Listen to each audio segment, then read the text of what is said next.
الحمد لله رب العالمين والعاقبة للمتقين والصلاة والسلام على سيد الأنبياء والمرسلين وعلى آله وأصحابه أجمعين أما بعد أعوذ بالله من الشيطان الرجيم بسم الله الرحمن الرحيم كل نفس ذائقة الموت وقال النبي صلى الله تعالى عليه وسلم القبر إما روضة من رياض الجنة أو حفرة من حفر النار صدق الله العظيم وبلغنا رسوله النبي المتين الأمين المعين الكريم ونحن على ذلك لمن الشاهدين والشاكرين والحمد لله رب العالمين. آئیے ہم اور آپ نہایتی عقیدت و محبت کے ساتھ اپنے اور ساری کائنات کے مالک و مختار حضور کرم نور مجسم سید عالم صلی اللہ تعالی علیہ وسلم کی مقدس بارگاہ میں ہدیہ درود پاک پیش کریں اور پڑھیں اللہم صلی علی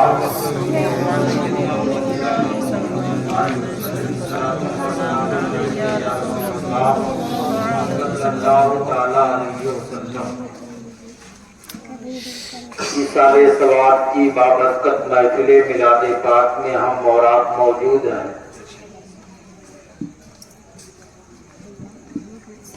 ہم مسلمانوں کا یہ دستور ہے، طریقہ ہے کہ ہم اپنے نبی کو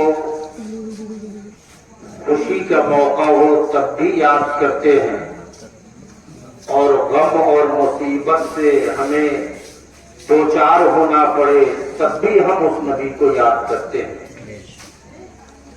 خوشی کے موقع پر اس لیے نبی کو یاد کرتے ہیں کہ اللہ نے اسے خوشی ہمیں اسی نبی کے صدقے میں دی ہے، تو شکریہ ادا کرنے کے لیے یاد کرتے ہیں. اور غم اور مصیبت میں اس نبی کو اس لیے یاد کرتے ہیں کہ اللہ تبارک و تعالی انسان کی دعاؤں کو قبول کرتا ہے جب وہ کسی نیک عمل اور نیک چیز کا سہارا لے کر کے رب سے مانگتا ہے. تو ہم ہر موقع پر یاد کرتے ہیں. آج کا یہ پروگرام اسی کی ایک کڑی ہے کہ ہم اور آپ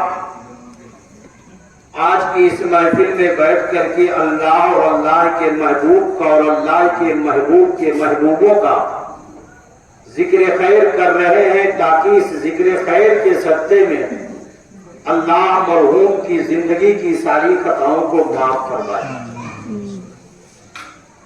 اور یقیناً ایسی محفلوں میں اللہ تبارک و تعالیٰ دعاؤں کو قبول بھی فرماتا ہے، کیونکہ دنیا میں بہت ساری محفلیں ہوتی ہیں، بہت ساری مجلسیں ہوتی ہیں، لیکن ایسی مجلسوں کا نہ کوئی مثال ہے اور ایسی محفلوں کا نہ کوئی جواب ہے. کیونکہ مرنے کے بعد اگر اللہ تعالیٰ نے ہمارے اور آپ کے نیک عمل کو قبول کر لیا تب جنت میں جائیں گے. لیکن اگر دنیا میں جنت کی کیاری میں آپ بیٹھنا چاہتے ہیں تو آقا نے فرمایا کہ علماء کی محفل جنت کی کیاری ہے. نبی پاک نے فرمایا کہ اے صحابہ جب تم جنت کی کیاریوں سے گزرو تو اس میں سے کچھ چر لیا کرو، اس میں سے کچھ لے لیا کرو. صحابہ نے عرض کیا یا رسول اللہ زمین پر ہمارا ختم ہوتا ہے، ہم چلتے ہیں، یہ جنت کی کیاری دنیا میں کہاں؟ آقا نے فرمایا علماء کی محفل جنت کی کیاری ہے.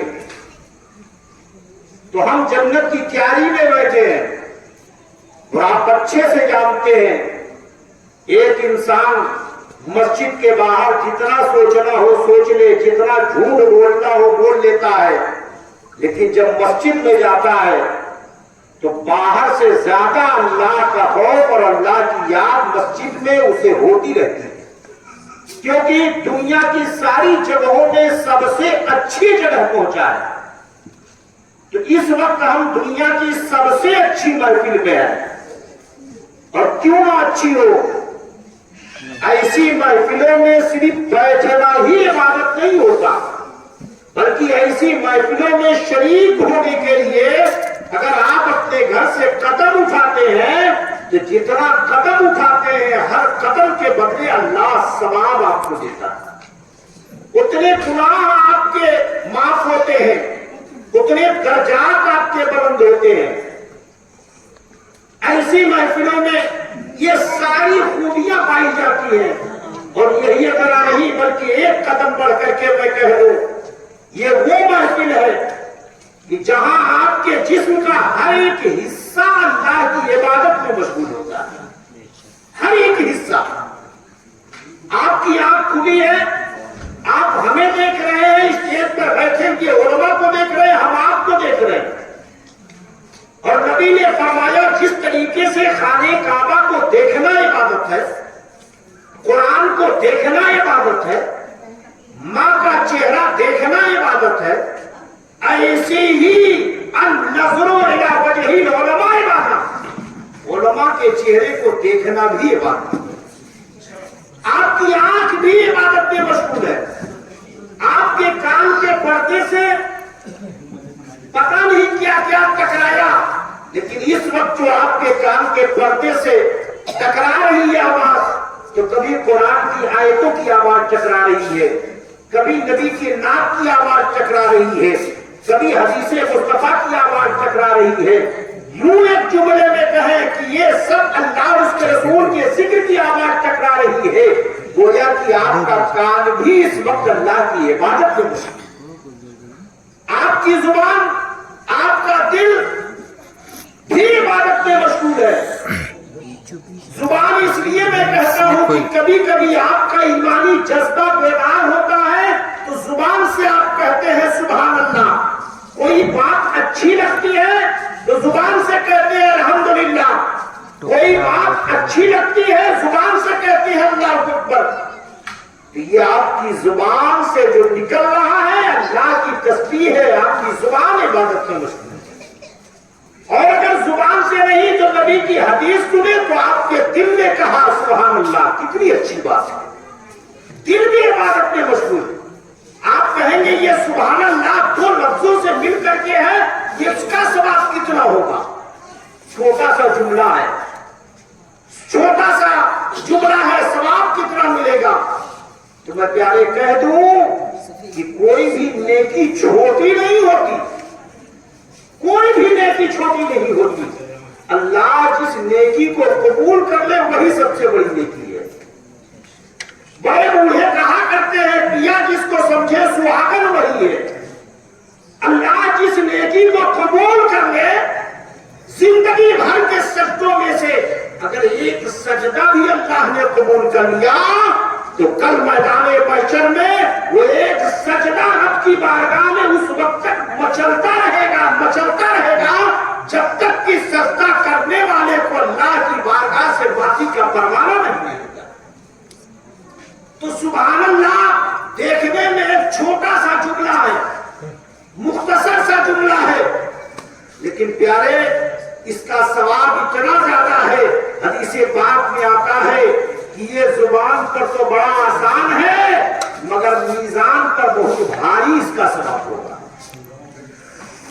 آپ کے جسم کا پورا حصہ عبادت میں، اور یہی اتنا نہیں بلکہ ایسی محفلوں میں اللہ دعاؤں کو قبول بھی کرتا ہے۔ دن میں قرآن خوانی ہوئی، غربا اور مساکین کو کھلایا بھی گیا، یہ میلاد پاک کرنے کی کیا ضرورت؟ تو ایسی محفلوں میں اللہ دعاؤں کو قبول بھی کرتا ہے۔ آپ ہی کے گاؤں کے حضرت علامہ مولانا سخاوت علی علیہ رحمت و رضوان، انہوں نے ایک کتاب لکھی ہے جس کتاب کا نام تنویر الہدی فی حیات الموتیٰ والشہداء۔ اس کتاب کے اندر انہوں نے ایک روایت نقل کی ہے۔ آپ فرماتے ہیں کہ ایک کفن چور تھا،